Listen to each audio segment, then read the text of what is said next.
All right. Hello, East Central ISD community. My name is Brandon Oliver. I'm the Director of Marketing and Communications here at ECISD. And we have a great Facebook Live for you tonight. We hope that a lot of families and parents and students are watching because it is a hot topic right now in regards to social media responsibility. And so I want to bring on right now uh, the main man himself, Shane McKay, Executive Director of Student and Community Engagement. And Shane, how are you doing tonight? Fantastic, Brandon. Thank you for organizing this. Really looking forward to this evening, and we have a great lineup of panelists that'll be on here to share and impart their experience and their wisdom and knowledge around social media and responsibility and the importance of it. All right, so I think we should bring on our panel of experts here. We're going to do this kind of like Brady Bunch thing. Where we're all going to kind of share the screen here, just so we can introduce all of our experts. Shane, do you want to do the honors? Yeah, I tell you what, Coach Hurley, we'll start with you, and we'll just work around Brady Bunch style. So you're up, Coach Hurley. Certainly. Hi, I'm Shane Hurley, Athletic Director from Arley the Lake University. So happy to be here with all of you today to discuss have this important conversation that impacts so much of our youth today. All right, and my name is Justine Green. I am a trauma prevention specialist at ChildSafe. At ChildSafe, we work with children who have been abused or neglected, and we offer services to the child and to the non-offending caregiver. I'm Sergeant Matthew Porter with San Antonio Police Department. I'm assigned to the Southwest Texas Fusion Center, where we assist schools in 42 counties in Texas. And thank you for having us, and I'm happy to be here. Hi, good evening, everyone. I'm Mary Alice Gomez. I'm the principal at Heritage Middle School for the last 10 years, and so super excited about tonight's conversation. So thank you.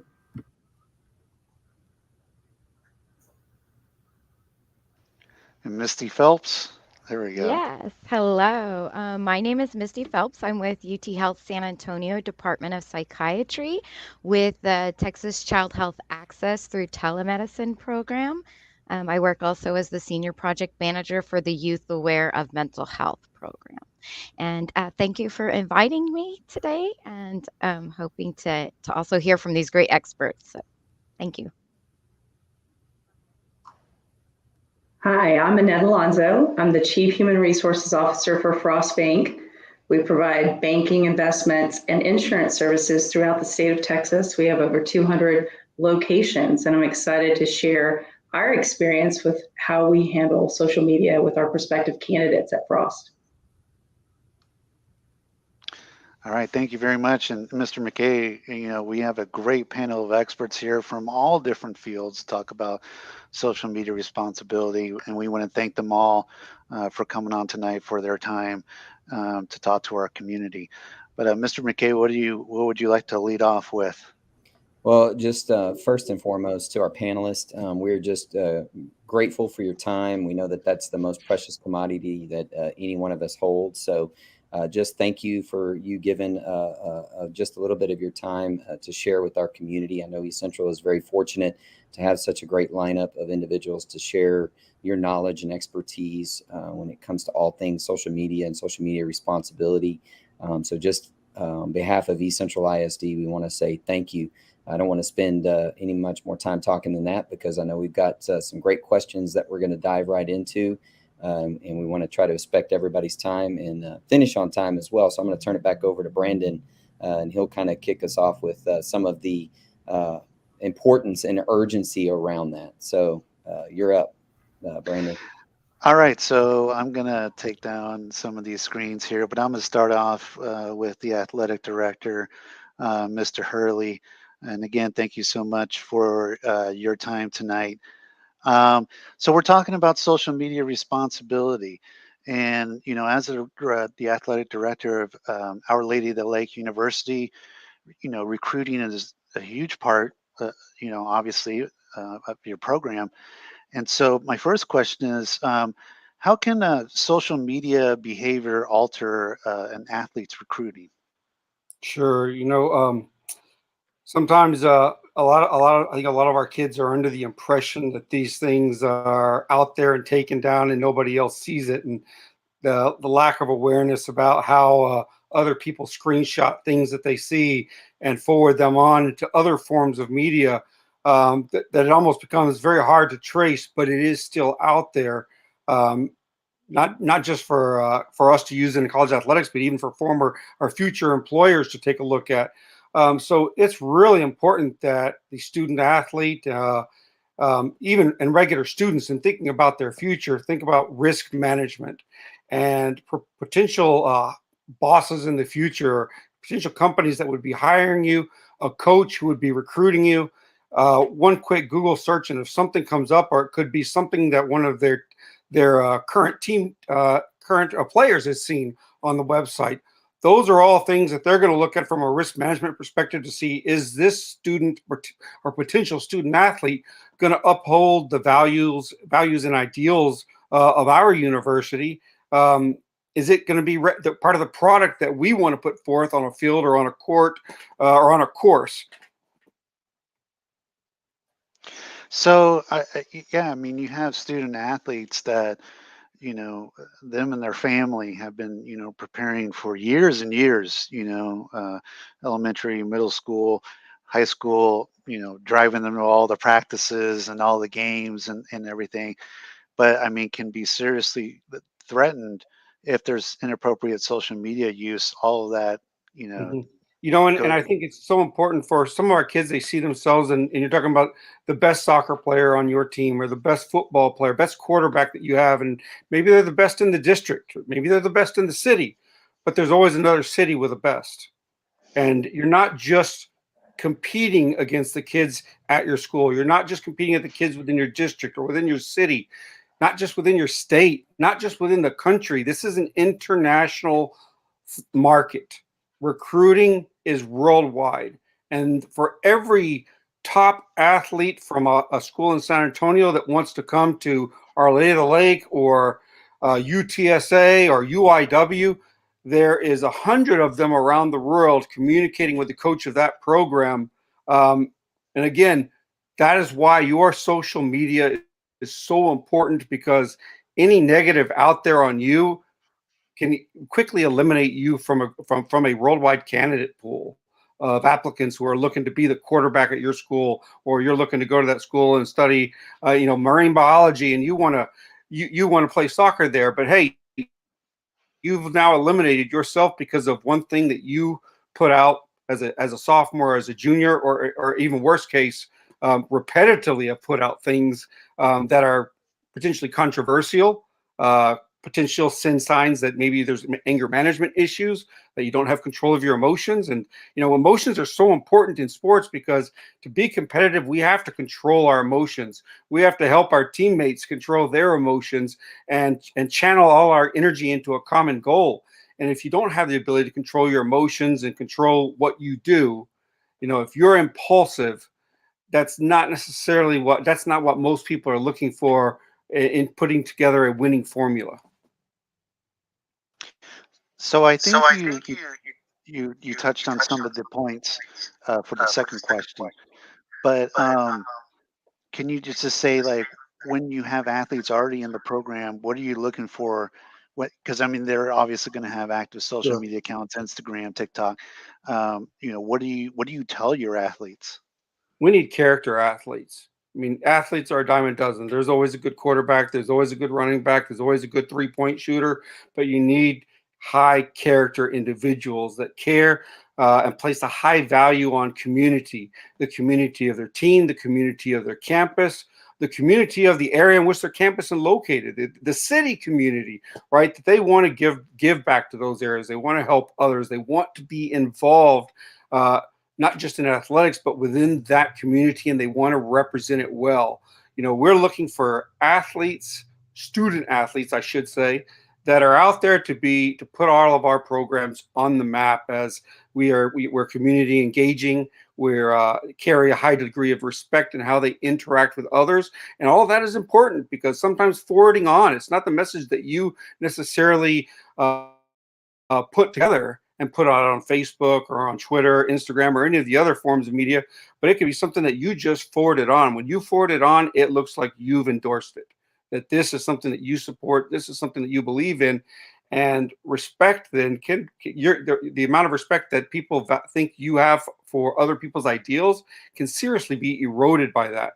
I spoke a little bit about service and community and those ideals and how the importance of them on a campus in a city. Again, and in all aspects of the city, do you have respect for people that have different values and different ideals than yours? Right. And again, we're looking for well-rounded individuals that have a high degree of respect. Again, I'm going to use that high degree of character, that embrace the importance of community, and people that you can trust. Because with our student athletes, coaches are travel and administrators at times are traveling with them out of city, staying overnight. And we need to know that when we say that 11 o'clock is lights out, that 11 o'clock is lights out. When 9:30 is in your room, 9:30 is in your room. And we need to trust those the type of individuals that are going to stay in there, not go out and get into any type of mischief that's going to misrepresent what we're about. Not going to take things on the road that have no part of athletics. And again, looking for leadership skills, people that are willing to speak up about what is the right thing to do versus the wrong thing to do. And not afraid of the pushback from somebody who's doing the wrong thing, right? And is willing to have that conversation. And I do say that it's a conversation. We need people that are willing to have conversations and intelligent discussions that have self-control, not people that are going to blow up with just a little bit of fuel. You've got to be able to not throw more fuel on a fire that's already lit. And so again, those are the type of individuals we're looking for in our athletic programs here at Our Lady of the Lake University, and I'm sure everywhere else throughout the country. And if you find a program that is willing to overlook a lot of grievances, errors, you might want to look into the program more to find out where you're really going and what it's really like once you're going to get there. Because maybe you made some errors and you change your ways and you get overlooked by a couple programs because of that.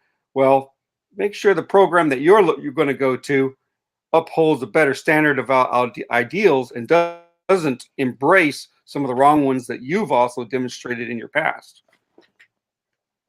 All right, Coach, thank you so much for answering those questions. Just hang out a little bit more. We've got that question and answer just in case Sure, not a problem. we get some questions and answers. But now I want to look at it from a legal perspective. So I would like to bring on Sergeant Matthew Porter from the SAPD and Fusion Center as well. And Sergeant Porter, thank you for being here tonight, talking about social media responsibility. And so my question is, when does the First Amendment no longer apply in social media?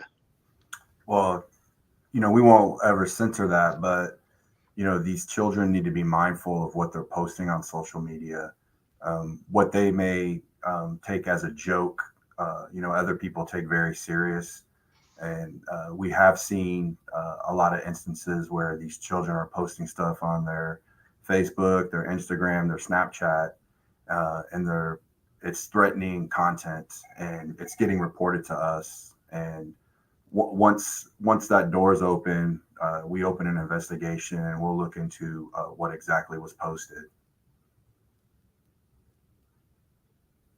All right, thank you for that. Next question is, what are some common trends law enforcement has seen with children and social media use?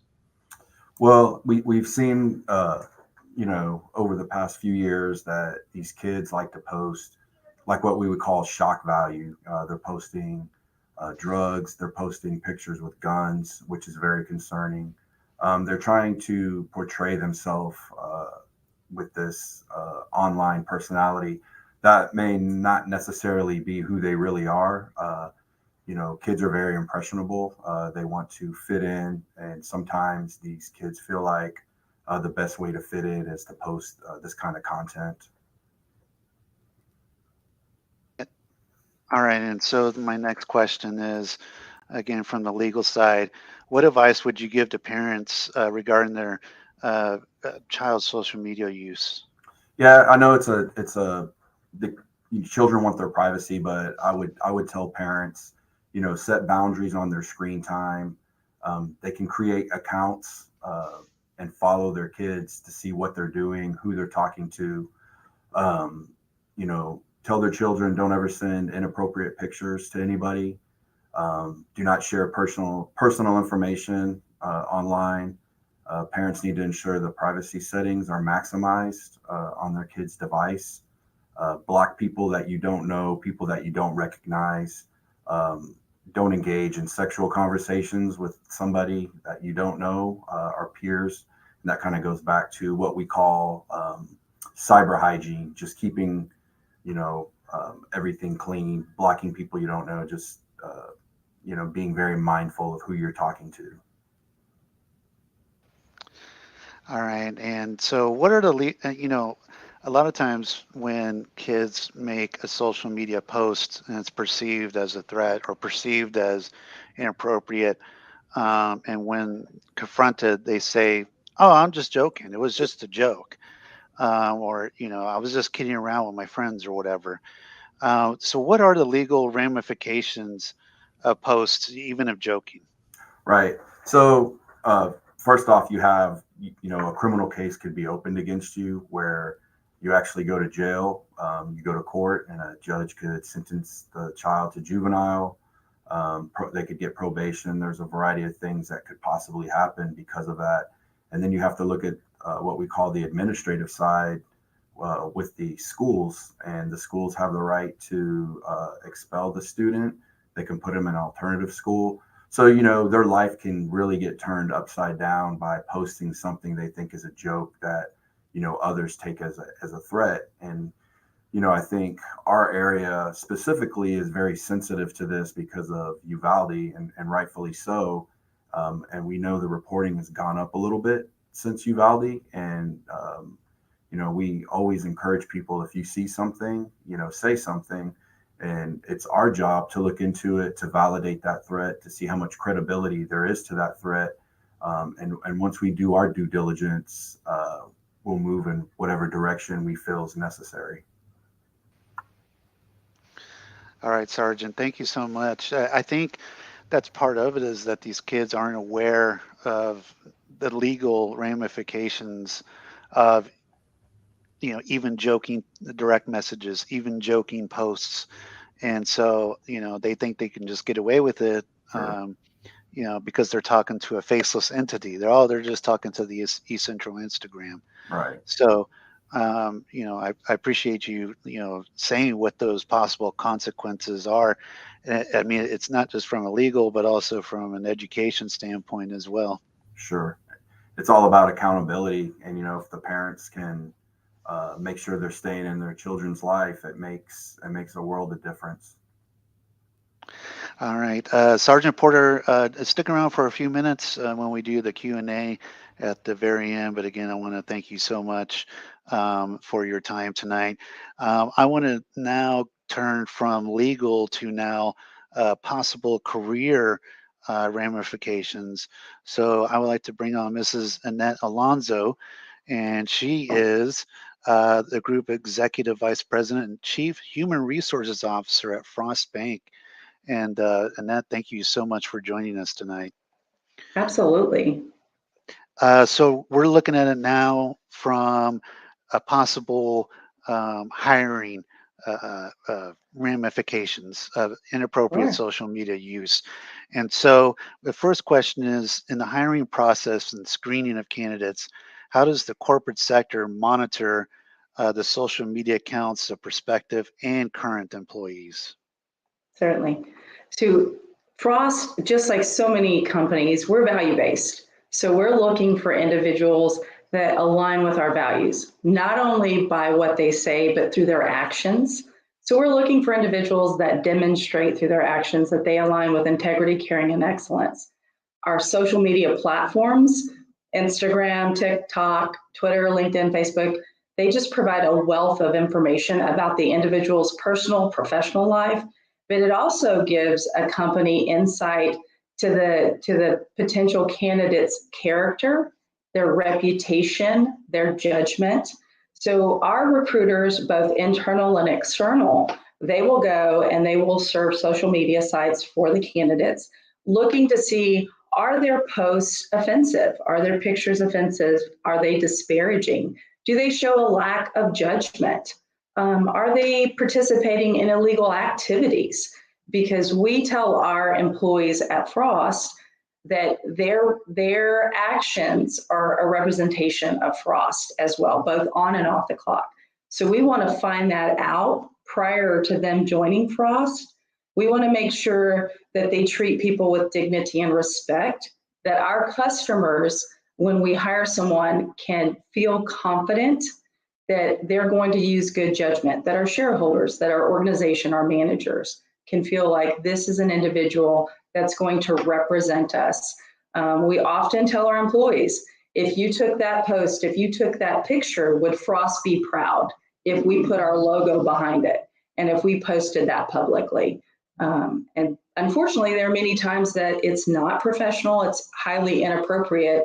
And we have on occasion decided not to hire an individual. We've actually had to terminate employees because of inappropriate posts that they've made on social media accounts and platforms.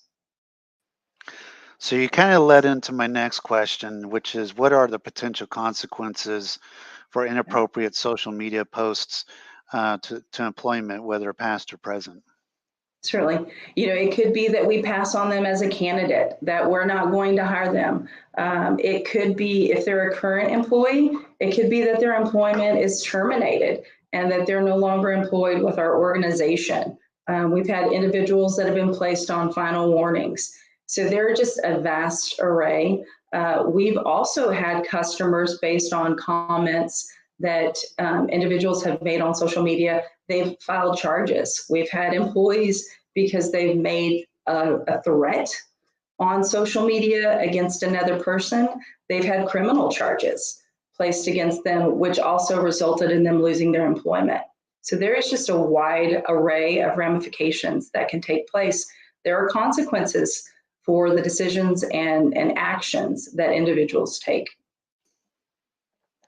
And so this one wasn't pre-formatted, Ms. Alonso, but I want to ask it, when you're talking about, the job prospects, whether you're a current employee or a potential employee, and then the social media coming up and saying, hey, we checked out your social media. It looks like you're partying every night, and doing, any sort of inappropriate activities and whatnot. Do they respond back with, oh, well, that's my privacy, that's my Facebook account, that's my whatever account? Do you ever get that kind of response from them? On a rare occasion, we've had individuals comment that they were not aware that an organization would review their activities outside of a company, and we do share with them. This is something that it really does give us an indication on how they're going to behave if they become an employee. More often than not, they're embarrassed that we as a company have found that information. All right, Mrs. Alonso, thank you so much. And just hang out for a few more minutes so we can do that Q&A at the very end. But I want to bring on, now that we talked about the employment aspect of this, let's talk about the psychological, the physiology, and all that the wellness of the child. So I want to bring on the trauma prevention specialist from ChildSafe, Justine Green. Justine, thank you so much for joining us tonight. And yes, there you go. Yes. Thank you. I was like, oh, wait, I'm on mute. And so, first, let's talk about the dangers in social media for children today. What are some, because it's not just parents that care for children, it's also grandparents in a lot of cases. And so what do the parents and grandparents need to be aware of in regards to dangers on social media? So, as my fellow panelists have already said, there's inappropriate content, there's the risk-taking behaviors, violence, showing pictures with guns, things like that. But the thing that we don't like to talk about the most is the online enticement and solicitations. Majority of it is on social networking sites. It is among our older teens. And unfortunately, it's peer-to-peer. And majority of them are not bothered by it. They either block it or they remove it, handle it however they've been taught to. But in some cases, it does turn into a grooming incident. And the biggest thing I want to touch on with that would be offering gifts. So our Amazon wish lists, they're public. And so if anyone can get in contact or friend your child on any social media, they can also probably get in contact with their Amazon wish list, and they can use that to bribe the child to do things that they might not be willing to do. Be like, oh, if you do this thing for me, I'll buy you something off your Amazon wish list. Another thing that's a big danger is sexting among our older children. With the pandemic, everyone was online. That was the only way we could communicate with each other. And so developmentally, our children started experimenting with relationships and sexual behaviors online or through text messages. And that can have serious ramifications. As our sergeant has said, you could be charged. And also, knowing that if a photo is sent, that child no longer has access to what's going to happen to that photo. Anyone could take a screenshot of it. Anyone could send it to someone else. What's deleted is never deleted once it's on technology. Another big one is cyberbullying. Some examples would be fake accounts, mean or rude comments online, or embarrassing photos like Photoshop, things like that. The biggest thing is it follows your kid home. They may be bullied at school as well.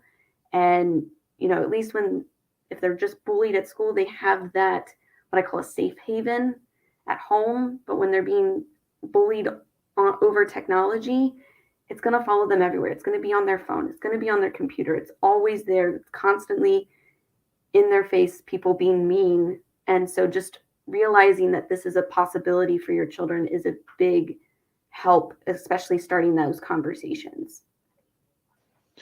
So we did this is an aside, Justine, I'm sorry, but earlier today we did a in-person discussion in regards to dangers in social media, and one of the presenters showed a YouTube video, and it was basically investigative. It was a woman in her 30s, but thanks to AI technology, able to change her photos, and things like that. That's available now. She made an Instagram account as a 13-year-old, posing as a 13-year-old girl, and the amount of direct messages from men was staggering. And so they did another one where she made an Instagram profile for an 11-year-old, and within a minute and 30 seconds of creating the account, she was already receiving direct messages, photos, videos, from these predatorial men. And it's scary. I mean, It's really scary. Yes, it is. Something we always, because we give presentations to kiddos at the elementary level all the way to the high school level. And the biggest thing we always say is to never trust someone you've met online. You never know, they could be posing as someone else.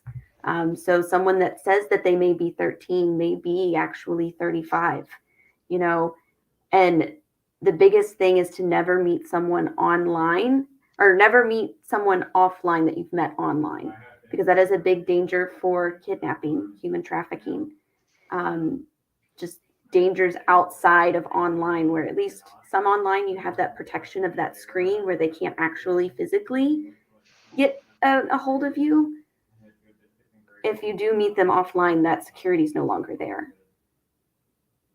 All right, so I do want to ask you, what are some ways that parents and grandparents can monitor their children's social media? So the biggest thing that I always say is you can have filtering software added on. You can look at those privacy settings, understanding what apps kiddos are interested in. But the biggest thing is having that conversation. You're going to want to ask your children what they're interested in. Learn the app that they're on. If it's TikTok, learn what TikTok is, where their privacy settings are, where the report button is. And you're going to want to engage with them. So if a lot of kids like to watch Minecraft or like watch people play Minecraft on YouTube, sit down and watch it with them. Understand what that person is saying, if they're saying inappropriate things, knowing that's what your child is watching. The biggest thing is asking about their friends list, knowing who they're talking to, how they've met this person, and create those family expectations. Every family is going to be different of what boundaries can be set, if they're going to have time limits, things you can post, things you can't post, where one family it may be okay to post vacation photos, another family that might not be okay. And just understanding that other families are going to have different expectations. Another one is, setting boundaries of when they can have access to their technology, not just having time limits on the actual device, but having, okay, at dinner time, we're not going to have our phones at the table. Or, if we're getting ready to go to bed, let's keep our phones outside in the hallway, just so that way, they're not tempted to get online because, oh, it's time to go to bed. Just those type of things, and understanding, you have to have those conversations, and you have to be open and let them know that, hey, if I have a question, I can go talk to grandma, or I can go talk to my mom because something popped up and I don't know what it is. But I know they're not going to get mad at me if I go and ask this question. So just being open and having that open door policy is the best option to communicate with your children about social media.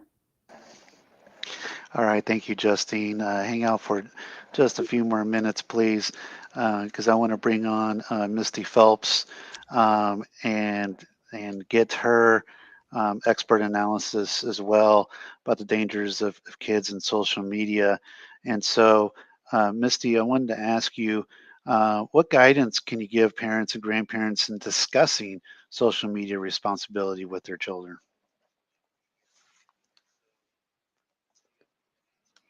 Okay, yeah. I definitely, this is such an important topic, and actually, some of the other panelists have covered some of this information really well. But I guess one of the biggest things that I would stress is to set expectations with your kids early. When children are younger, they tend to be a lot more open to doing things with their parents.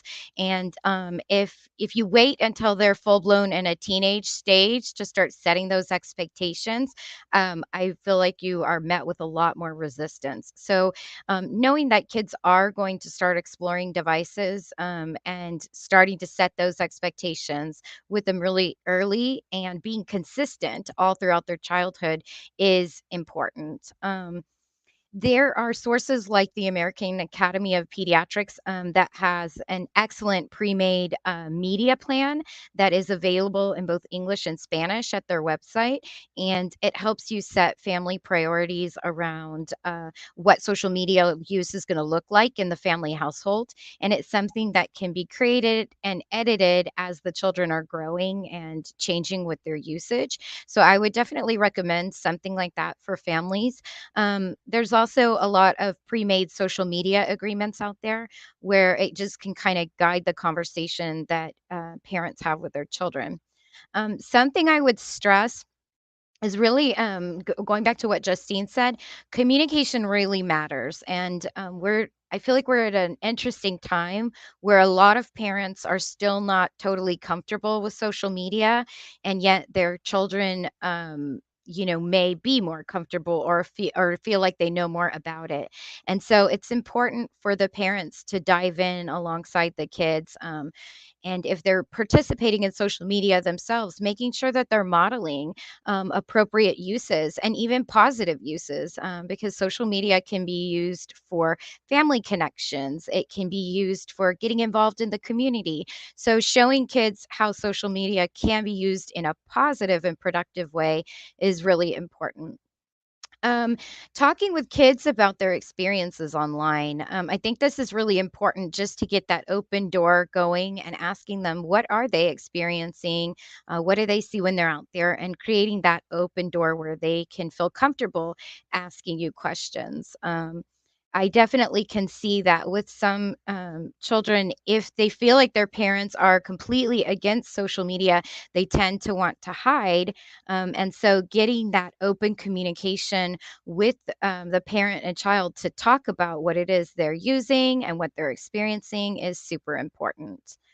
And then I would say that, when you're teaching kids rules early, think about keeping those rules very simple, because a lot of times we're saying, think about your reputation or, be respectful. And some of those terms can be a little nebulous. So teaching kids to be nice, thinking twice about what they post.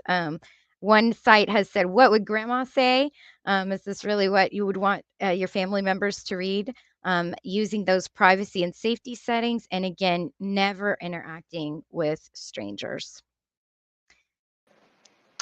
All right, Misty, thank you so much. And just hang out for a few more minutes. I want to bring on our district folks now to talk about what we're doing here at the district. So I want to bring on Mary Alice Gomez, principal at Heritage, and Mr. Shane McKay, the executive director of student and community engagement. And so, we've heard a lot of great advice and a lot of great guidance tonight, but now, we've got to look more at the district level.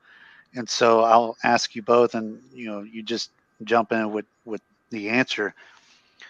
So when the district is aware of a threat, if we receive it, like, let's say from a user to our social media accounts,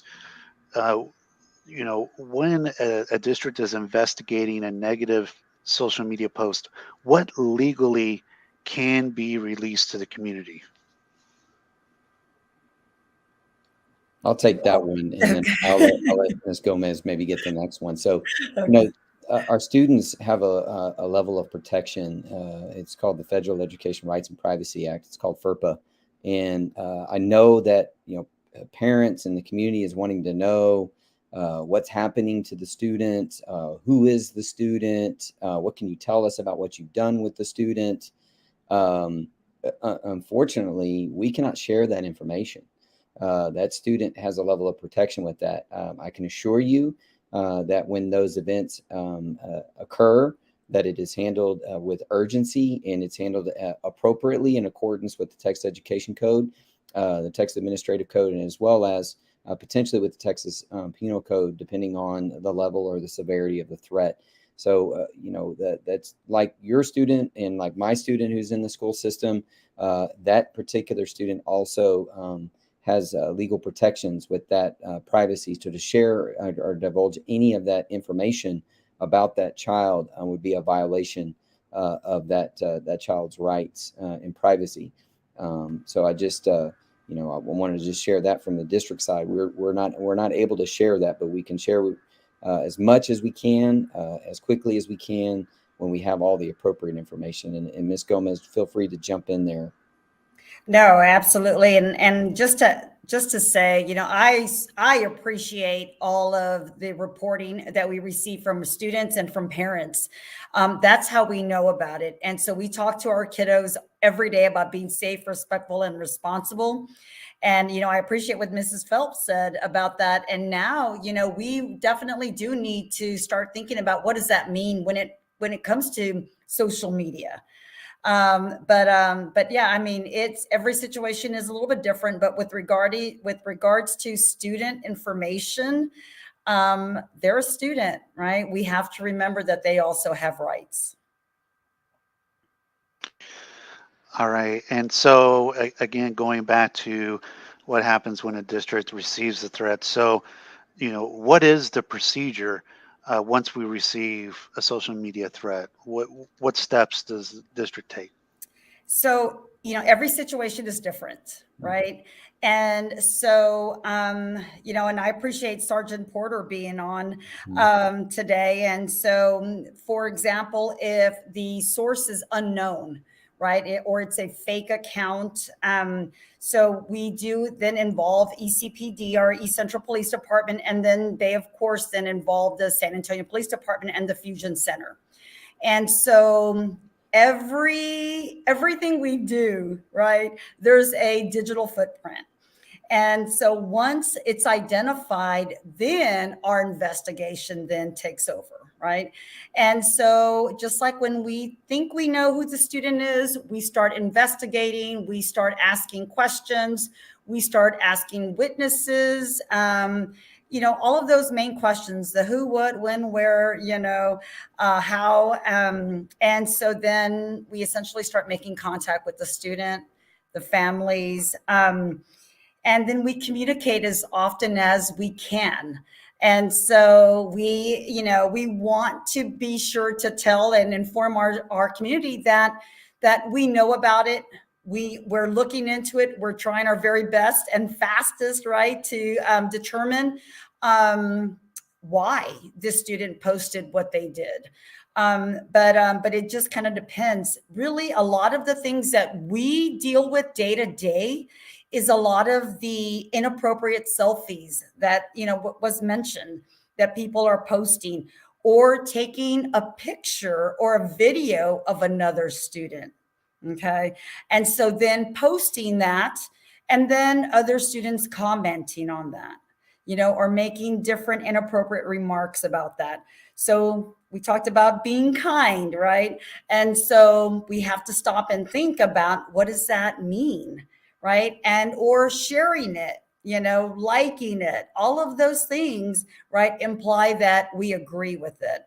And so those are some of the things that we do, but there's a lot that goes into an investigation. And then, then we start talking and looking at consequences. And again, like everyone stated, we're talking about administratively, what does your future look like here at East Central, but then also criminally. So there's a lot of ramifications for posting anything that's inappropriate. Yeah, and some of those ramifications could be expulsion, sending to the alternative school. Those are the most extreme, and then there could be additional on-campus disciplinary consequences depending on the level of severity. So obviously, utilizing the resources that we have, such that East Central Police Department, the Fusion Center, and even sometimes you, Mr. Oliver, and your ability to help us to do some research, the severity and the level of the impact will result in whatever the potential consequences would be in alignment with the Texas Education Code. So, and then just like Ms. Gomez said, once we receive it, we treat it with urgency.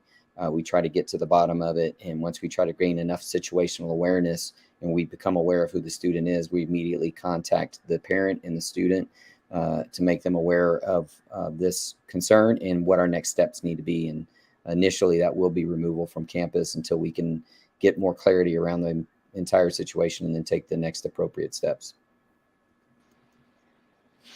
All right. So, social media responsibility has made headlines all over the country for different reasons, and a lot of the reasons that we have presented tonight.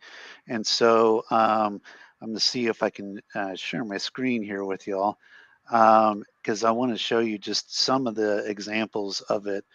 Let's see. No, it's not letting me here. How about this? There we go. So I think you can see that now. We're seeing it here, and that the social media screenings within employment, it's gaining in popularity. Employers are teaching their teams how to use social media responsibility. We mentioned athletics earlier.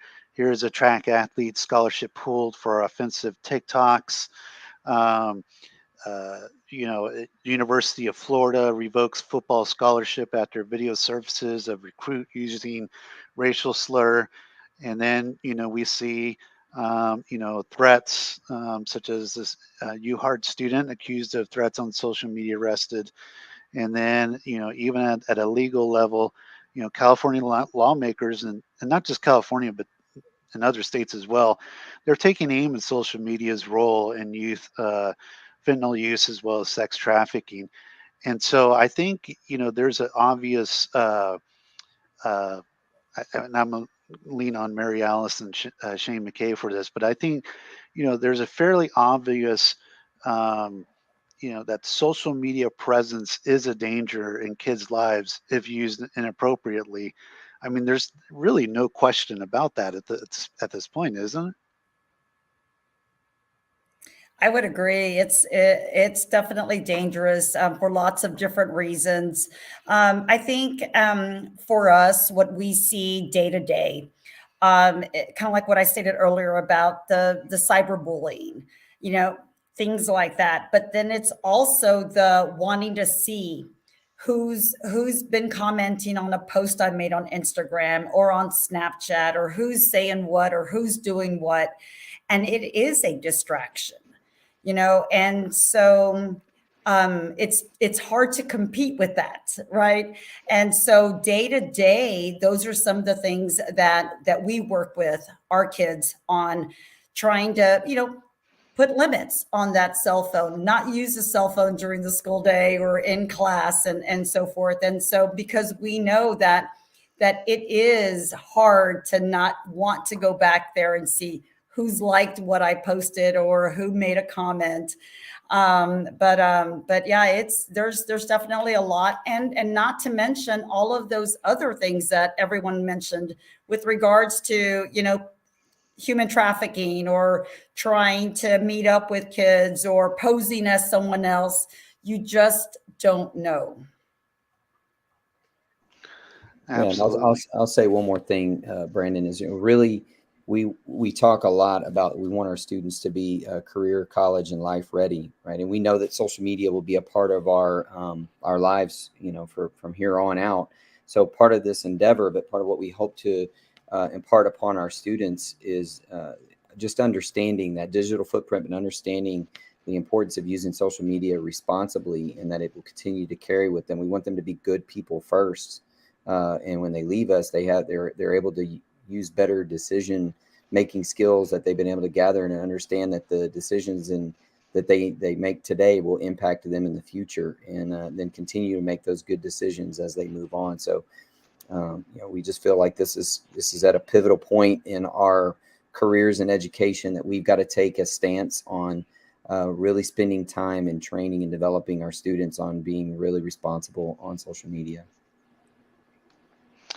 All right, so I'm going to do the Brady Bunch thing again. I'm going to bring on everybody.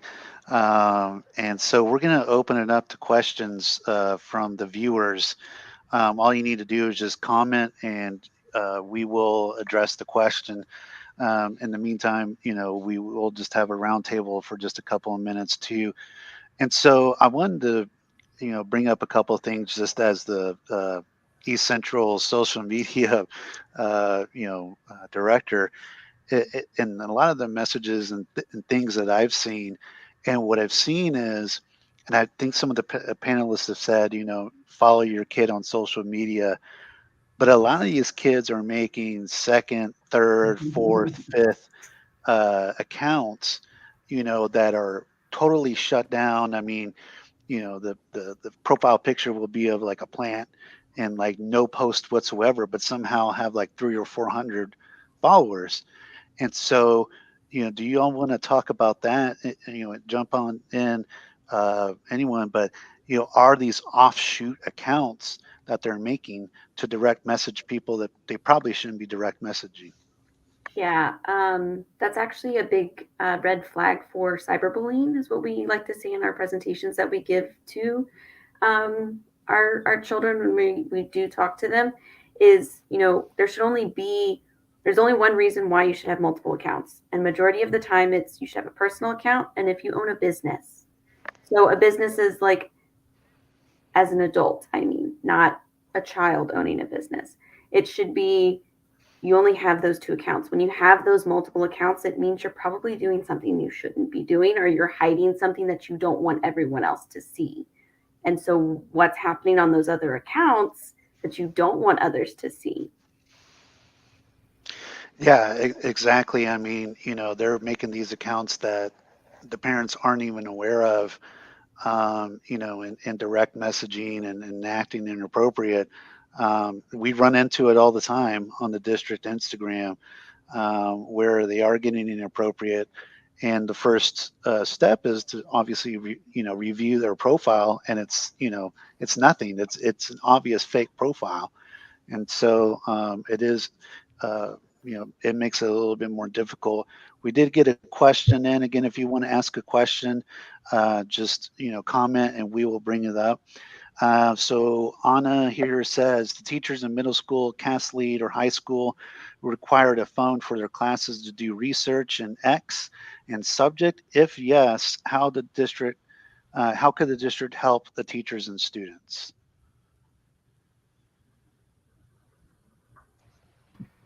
Hi, Miss Ana Arayales. She actually is one of our parents and used to be one of our employees here at Heritage. And so she's got some great kids in East Central.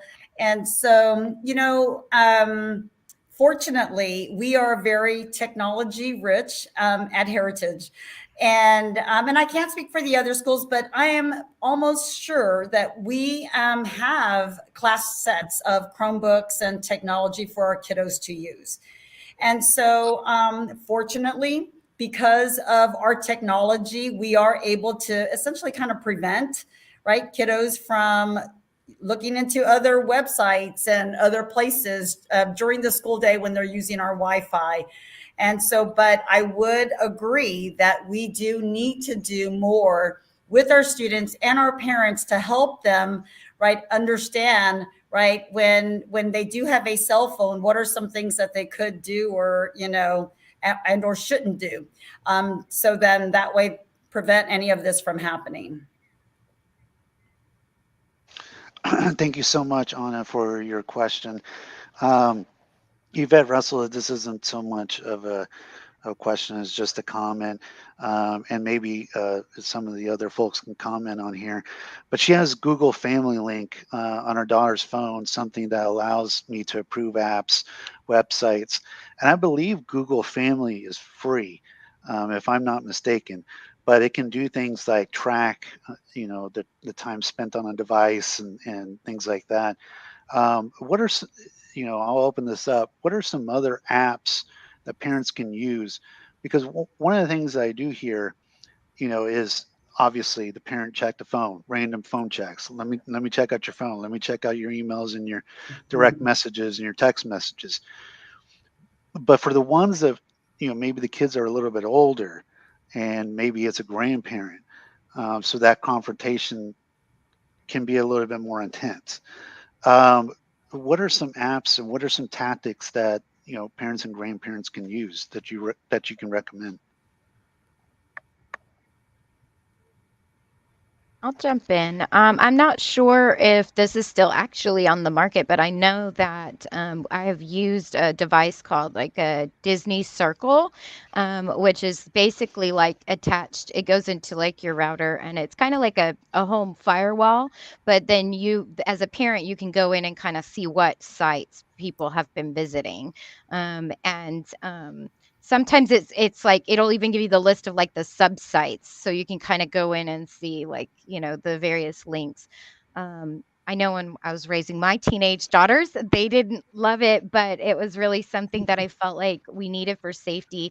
And I don't think that, again, I don't think a lot of parents start doing this early enough, because if they're doing it early, like doing phone checks as soon as the kids have it, then they will kind of grow accustomed to that, and hopefully it won't be such a crisis when you're asking for their phone as a teenager, because they're already used to that. They know you're going to do it, versus if the first time you ask them is when they're 16, then they think, oh my gosh, now they're trying to take down my world, right? But it's very important to just stay in touch with them and ask them about their apps, because there are so many different apps out there. And the scariest ones, in my opinion, are some of those ghost apps where, it looks like a calculator, but it could be something completely different. Yeah, I know. And I mean, looking at the analytics for our district, Facebook is, kind of old book. It's the Generation Xers and the generations before that are predominantly on Facebook. Twitter, it's kind of a mix, but it seems to be almost just exclusively for trolling celebrities, it seems like, on Twitter and politicians. But Instagram, TikTok, Snapchat, those seem to be, and then there's some other ones too, but I would say like the major league of social applications for teens and lower too.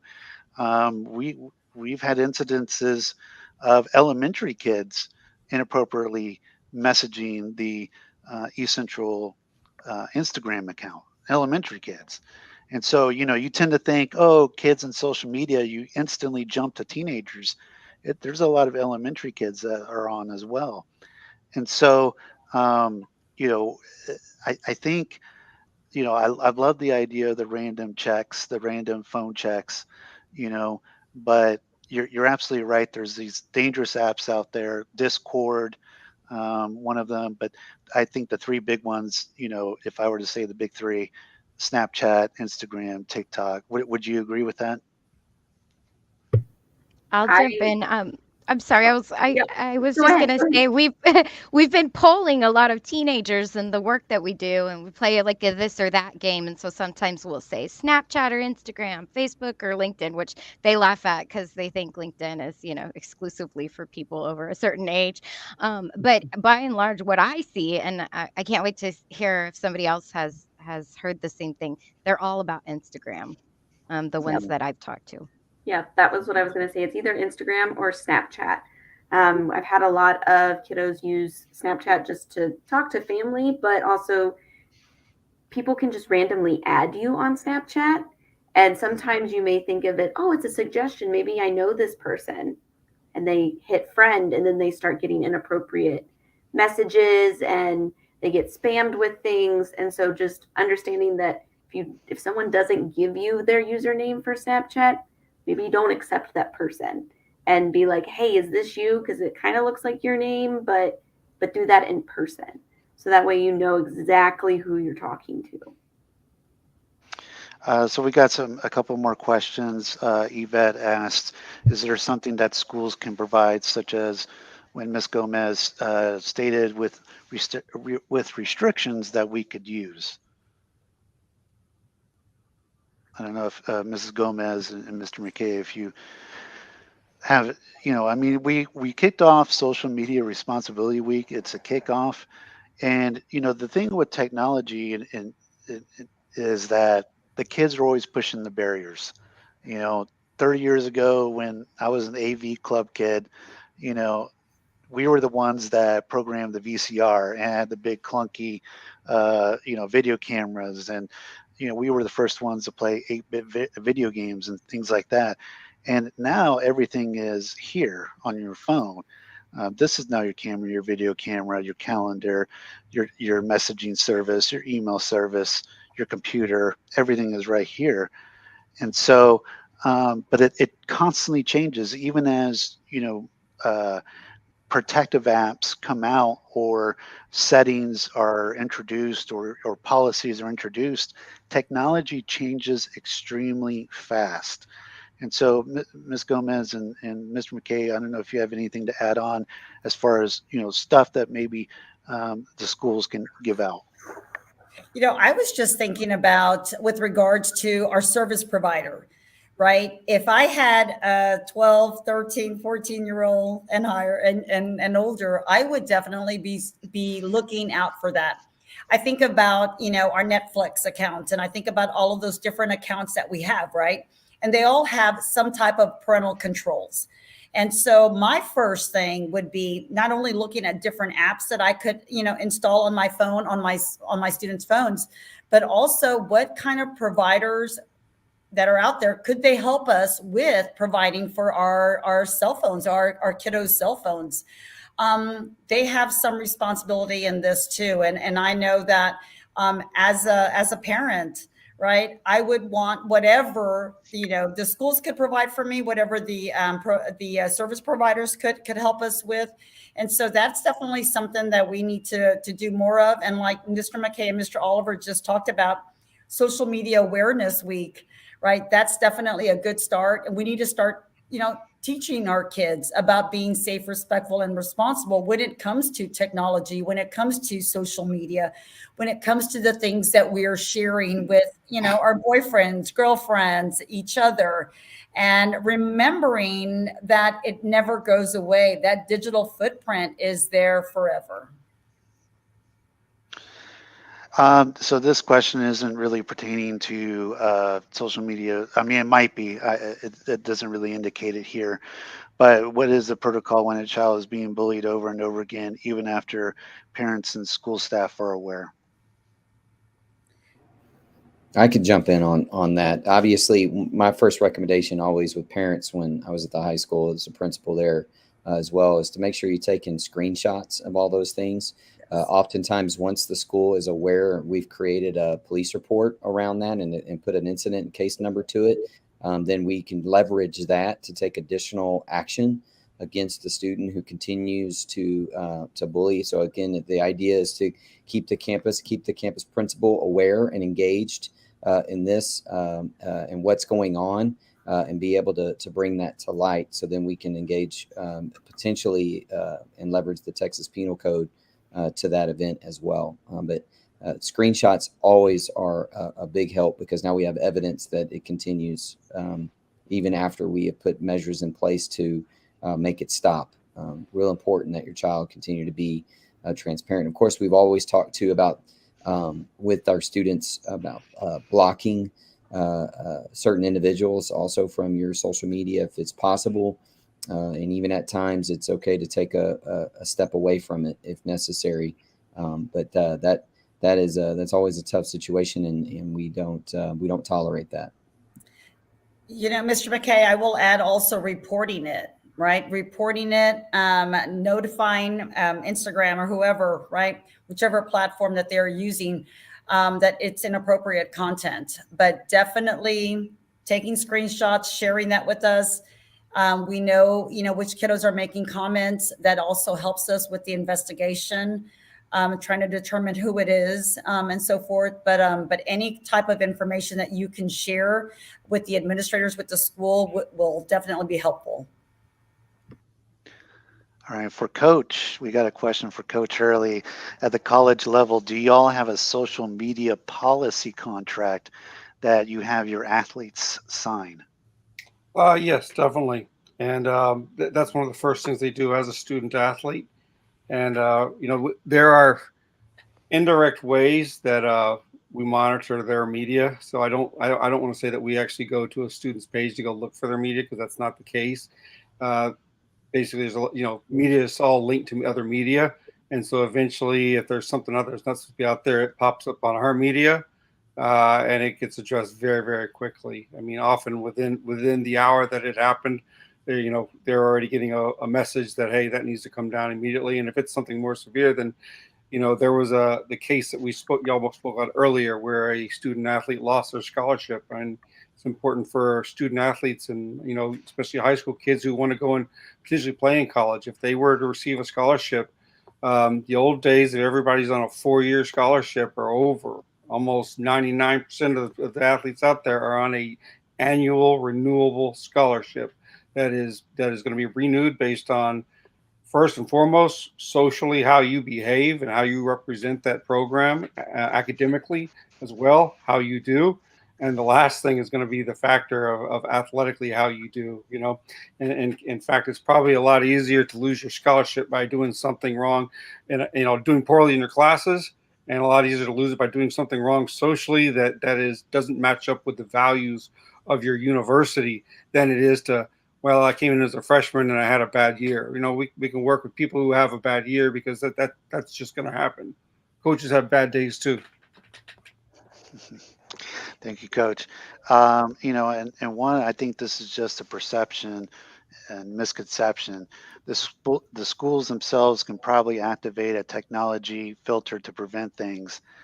the reality is that we don't have the access to all 10,000 students at East Central ISD, 10,000 plus, to their accounts, to their social media accounts.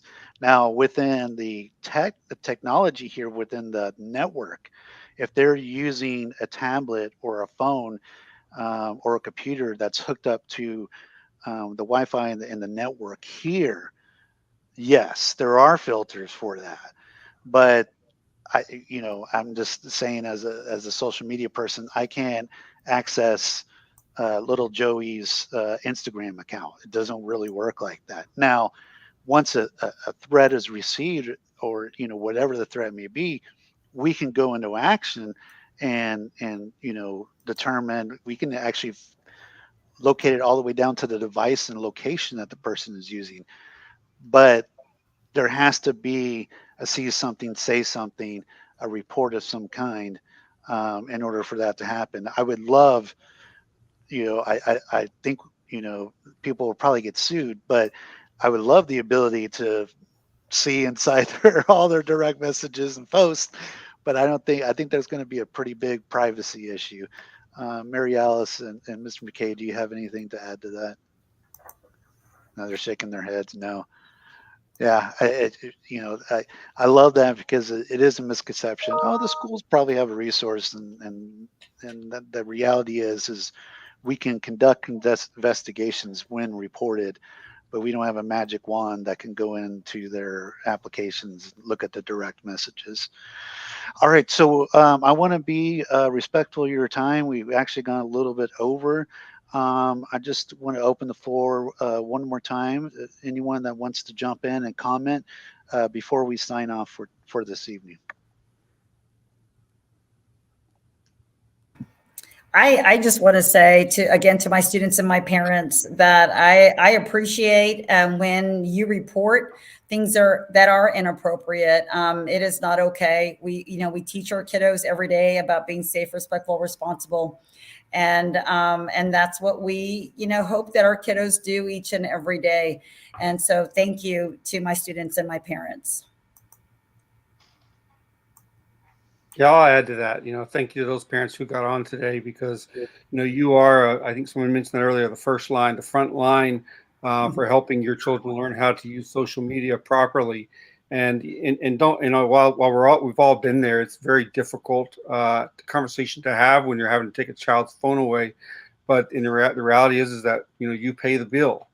And if we pay the bill, it's actually our phone and they're borrowing it. And that's why I tell my kids, I said, hey, you're borrowing that phone and I can take it away at any point in time. And that's not me trying to be rude. That's just, I want you to be doing the right things with it and learn to use things responsibly. And in being responsible, it's about thinking about how you use it, how it impacts other people and could negatively impact other people. And if you can't think about those things, then you don't deserve that privilege.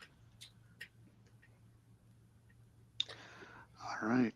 And Sergeant Porter, real quick on that question about that I was asking or actually responding to earlier, is there any sort of filters that law enforcement have that can go into DMs or maybe search for keywords or something like that maybe throw up some red flags or some warnings? Yeah, once it gets reported to us, we go through the legal process, and there have been cases where we will get a warrant for the social media account, our subpoenas, and we're able to do a deeper dive into what was being said and on what that account posted.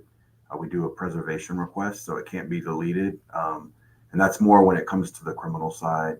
But the schools really do, and specifically East Central ISD, we have a very, very wonderful relationship with them.